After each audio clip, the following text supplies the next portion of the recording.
Hi, gorgeous. Congratulations, we've officially made it. It was a little touch and go there, and obviously we are not out of the woods, but what is wonderful about a brand new year is it is a fresh, clean slate where we can set new goals and improve ourselves, which leads to our topic of the day, resolutions.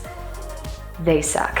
And let me explain why. I'm not just saying that every goal you ever have is a bad idea. In fact, I'm saying the opposite. Goals are great, but there are reasons that resolutions tend not to be successful. And we're going to get into that, as well as what we can do to actually hit our goals. I have personally hit my resolutions/goals every year for the past 4 years, which has not been an easy feat. And I'm going to tell you exactly why and how that I've accomplished those things. So let's get started. Okay, first things first, we need to define resolution. A resolution is a firm decision to do or not to do something. According to a recent 2020 Finder survey, over 55% of adult Americans make some sort of firm goal or resolution in their mind for the new year. The same survey tallied the top categories that people had in their mind for goals for 2021, and they were health, self-improvement, and money. According to a recent study done by the University of Scranton, only 8% of people who make resolutions actually accomplish them. So out of the 55% of people who make them, only 8% of those 55% actually accomplish them. Why is that number so low? And what can we do to make it more feasible and achieve our goals? According to the same Finder article we mentioned earlier, 12% of people who make resolutions say the resolutions they made aren't attainable. They know they're going to fail before they even get started. What's the point in having them at that point? Remember those categories from earlier? Money, health, self-improvement. If you're not making an actual resolute resolution, which sounds kind of awkward, but it's true, then you aren't able to achieve that goal at all. Saying, I want to be healthier is not quantifiable. Saying, I want to lose X amount of weight is. Saying, I want to run a 5K is. Saying, I want to run more. Well, what does more mean? More than last year? Did you run anything last year? Setting an actual goal that's quantifiable makes it a heck of a lot easier to actually strategize how to get there and to achieve it in the first place. Another reason, motivation. Everyone has this idea that motivation is the queen bee of achieving your goals, but it's not. Motivation is fleeting. It goes away as soon as you see that candy bar sitting on the counter. Oh, one won't hurt me. Well, one turns into 20. And I'm not just talking about food or fitness. I'm talking about everything. It's the spark of your resolution, not the fire. The fire, the thing that keeps it going, is dedication. The more you feed that fire, the bigger it grows and the easier it becomes. Saying, I'm going to run a 5K or a marathon is a lot easier when you start running and progressing in training every week. Whereas just saying, I'm going to run a marathon is an unachievable goal with simply motivation alone, because there's going to be a day, and I promise there is, you won't want to wake up and run in the morning. This goes for anything. I don't want to save my money. I want to actually splurge and go out. That becomes a snowball effect. But having the dedication makes you realize, oh, I don't need to spend money, or I don't need to do this. Or you get used to doing something. It becomes a habit. Dedication is literally creating a habit and forming that lifestyle you want to have to achieve your finite goal. Whereas motivation goes away almost instantly. It's hard to keep up and hard to re-spark, especially if you start lapsing on your dedication. Trying to gain that back is a lot harder than saying, I'll just do it next year.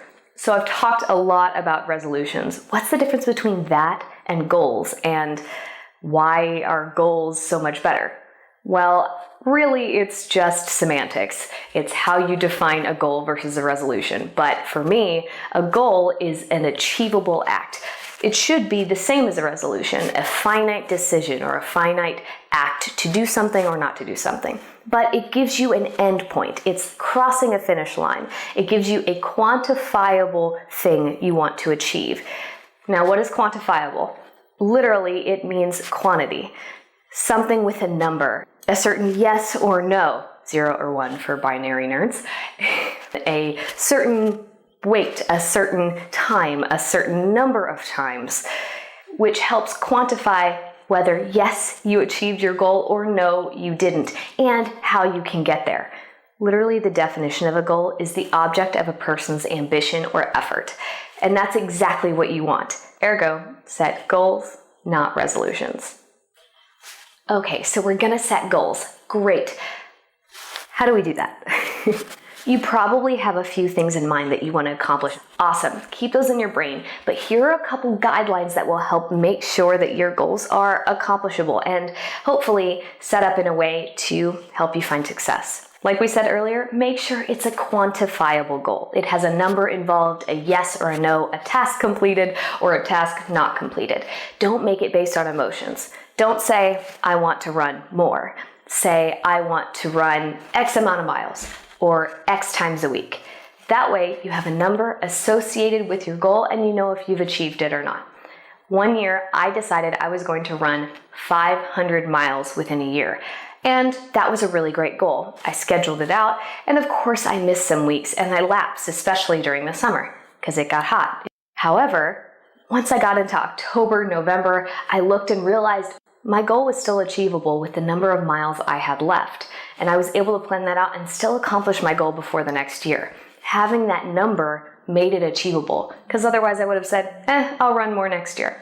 Another great way to encourage you to continue your goals is having an event to go to. Obviously, that was a little more difficult in 2020, but events are great motivators because once you buy that ticket, you can't exactly lapse, or it's going to be embarrassing or motivating to keep going or not to keep going, depending on what that event is. So it's one of those great things that it's a little extra push in that direction that will spark your goal and keep that dedication going.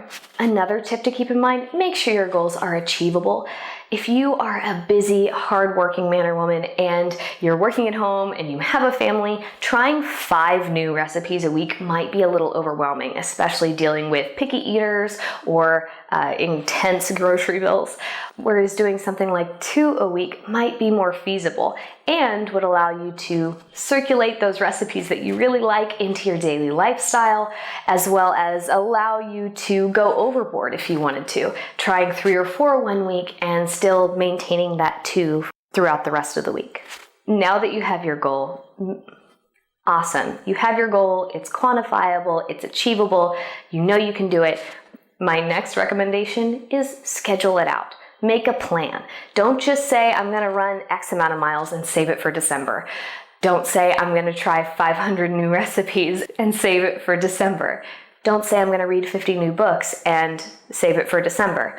Say your goal is reading 50 books. There are 52 weeks in a year. So theoretically, you want to read 1 book a week. That's way more feasible than someone saying, I have to read 50 books in the last 2 months because I forgot to do it the rest of the year. It allows you to have a little bit of leeway while also knowing where you are and keeping on track with your own goals, and hopefully makes it more achievable. My last tip is make it easy on yourself. I have a complicated relationship with running, and in the morning, I love to sit down and drink my coffee, write in my planner, and watch a show that I'm not really paying attention to. But twice a week, I like to go out and run. The problem is that I literally have to force myself sometimes out the door. So I try and make it easy on myself. I set my clothes out the night before. I have it all set up, my phone charged, my earbuds charged, so I have absolutely no excuses. Making it easier on yourself also makes it easier to maintain that dedication throughout the year so you can achieve your goals. Those are all the tips and tricks I have. If you're curious of what my goals are this year, I usually set 3. 1, I want to read 10 new books. This is something I've done for a long time, and every year I'm able to achieve that, which is wonderful. Last year I actually went a little higher. Thank you, quarantine. But I do love having that because it can be any type of book as long as I go from cover to cover and finish it. And then at the end of the year, I usually either give them away to someone else who will enjoy them or I donate them. My second goal, which has always been super fun for me because I'm a moviephile, is watching 50 new movies. They don't have to be new, they just have to be new to me, movies I've never seen before. A couple of those movies from last year were Addams Family and The Gentleman. I absolutely loved them, and I look forward to watching a whole bunch more. I've already watched 3 so far. And my last one is usually some sort of fitness goal. I will say that last year I did achieve it, but it was at the very, very end of the year because unfortunately my gym and my aerial gym closed. This year, however, it's a non-aerial feat that I want to accomplish. So instead of doing an aerial move that I really want to do, I am looking forward and moving forward towards getting a press up without assistance and being able to hold it and pose in it. Right now I'm sort of able to get into it and then usually I fall off. So I really want to get that and hit that this year. And so there you go. Now you guys have to hold me accountable. That's all I've got for you guys. Thank you so much for watching. If you liked this video, please do me a huge favor and hit that like button, and don't forget to subscribe. I cannot wait to hear what your goals are this year. Please comment below what they are, and until next time, bye gorgeous.